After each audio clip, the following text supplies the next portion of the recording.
नहमदुहु व नुसल्ली अला रसूलिहिल करीम। अऊज़ु बिल्लाहि मिनश शैतानिर रजीम। बिस्मिल्लाहिर रहमानिर रहीम। रब्बि इश्रह ली सदरी व यस्सिर ली अमरी वहलुल उक़दतम मिन लिसानी यफ़क़हू क़ौली। रमज़ान उल मुबारक के हवाले से हम सीरत से रहनुमाई ले रहे हैं। अल्लाह ताला इस महीने को हमारे लिए बहुत ही बाबरकत बनाए। आप देखें कि ये शहरुल मवासाह यानी बाहमी हमदर्दी का महीना है। रमज़ान के महीने को नबी करीम सल्लल्लाहु अलैहि वसल्लम ने शहरुल मवासाह करार दिया, यानी इंसानों के साथ बाहमी हमदर्दी और गम खारी का महीना। ख़ास तौर पे माश और रिज़्क़ के मामले में एक दूसरे की तंगी और महरूमी, परेशानी, दुख में शिरकत और मदद का महीना है।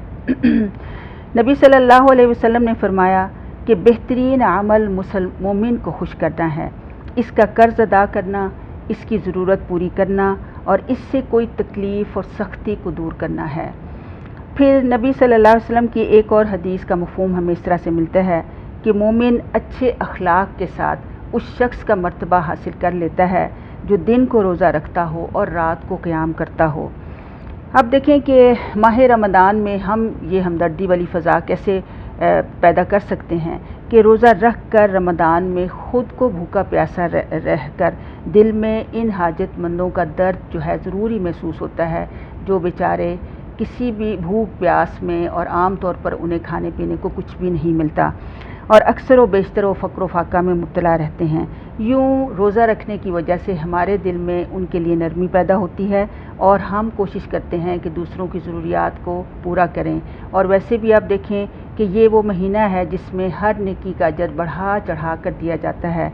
तो इसमें अगर हम जितना भी दूसरों की हमदर्दी के ख़्याल से दूसरों की ज़रूरियात का ख़्याल रखेंगे तो अल्लाह रब्बुल आलमीन हमें बढ़ा चढ़ा कर इसका अजर भी अता करेगा।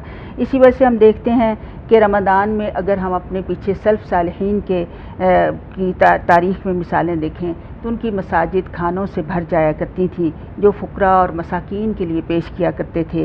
वो जिस किसी को भी खिलाते थे अल्लाह की मोहब्बत में खिलाते थे, जैसा कि अल्लाह सुब्हानहू तआला का इरशाद है सूरह दहर की आयत नंबर 8 में अल्लाह ताला फरमाते हैं वयुतइमून अत्ताआम अला हुब्बिही मिस्कीनन व यतीमन व असीरा, कि वो अल्लाह की मोहब्बत में मिस्कीन, यतीम और कैदी को खाना खिलाते थे।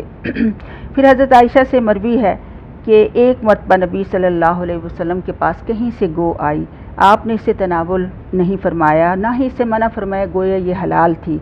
मैंने अर्ज़ किया अल्लाह के रसूल क्या हम ये मिस्कीनों को ना खिला दें? आप सल्लल्लाहु अलैहि वसल्लम ने फरमाया कि नहीं, जो चीज़ तुम खुद नहीं खाते दूसरों को भी मत खिलाओ। यानी इसमें एक अहम उसूल दिया कि जैसा कुछ अपने लिए पसंद करते हो वैसा ही तुम दूसरों के लिए भी पसंद करो। तो इसलिए रमज़ान में जो हमारे करने के काम हैं वो ये हैं कि हम अल्लाह की मखलूक के साथ खैर और भलाई के तरीके सोचें, आपस में उल्फत और मोहब्बत की फ़ज़ा को कायम करने की कोशिश करें, फैमिली के साथ बैठ कर इफ्तार करें, रिश्तेदारों, हमसायों, दोस्तों को इफ्तार पर हम बुला भी सकते हैं। फिर बेवाओं, यतीमों और मोहताजों और बीमारों की खबरगिरी भी करें। इसके अलावा हस्पताल में मरीज़ों और इनके लवाहिकीन की ज़रूरियात पूरी करने की भी इसमें कोशिश की जा सकती है। फिर ये कि कोशिश करें कि किसी सवाली का हाथ खाली ना लौटाएं, मुलाजमीन को कामों में रियायत दें, यानी उनसे काम कम लिया जाए। फिर बुज़ुर्गों का एहतराम और बच्चों के साथ शफ़क़त का मामला आम दिनों की निस्बत ज़्यादा हमें इसमें करना है। शऊरी तौर पर कोशिश करें ताकि हम इसके अजर को समेट सकें। फिर आपस में रिश्तेदारों से सिला रहमी करें, इनकी ज़रूरियात मालूम करें ताकि उनकी मदद की जा सके। अगर हम किसी के घर नहीं जा सकते तो कम अज़ कम हम टेलीफ़ोन पे एक दूसरे की खैरियत दरियाफ़्त कर सकते हैं।